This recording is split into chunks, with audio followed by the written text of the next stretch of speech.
తెలంగాణ రాష్ట్రంలో 17 పార్లమెంటు స్థానాలకు ఎన్నికల ప్రక్రియ ముగియటంతో ఇక పూర్తి స్థాయిలో పరిపాలనపై కాంగ్రెస్ ప్రభుత్వం దృష్టి సారించినట్లు ముఖ్యమంత్రి రేవంత్ రెడ్డి తెలిపారు. వ్యవసాయం, విద్య, వైద్యంపై ప్రత్యేక ఫోకస్ పెట్టనున్నట్లు సీఎం రేవంత్ తెలిపారు.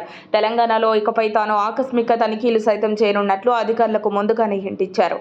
అయితే ఈ క్రమంలోనే బీఆర్ఎస్ ఎమ్మెల్యే గంగుల కమలాకర్ మాట్లాడుతూ బోనస్ విషయంలో ప్రభుత్వం పునరాలోచించాలని అన్నారు.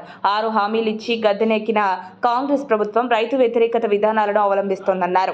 డిసెంబర్ 9న రుణమాఫీ అని రేవంత్ రెడ్డి ఇప్పటివరకు దిక్కులేదన్నారు. రైతు బంధు, రైతు భరోసా ఇచ్చే పరిస్థితి లేదన్నారు. ఛత్తీస్గఢ్ తరహాలో తెలంగాణలో ఎకరాకు 500 బోనస్ ఇస్తామని రైతులకు ఎన్నికల్లో హామీ ఇచ్చి ఇప్పుడు విస్మరించారన్నారు. రైతుల బోనస్ కు ఆశపడి కాంగ్రెస్ కు ఓటు వేస్తే గద్దెనెక్కిన తర్వాత మాట మార్చారన్నారు.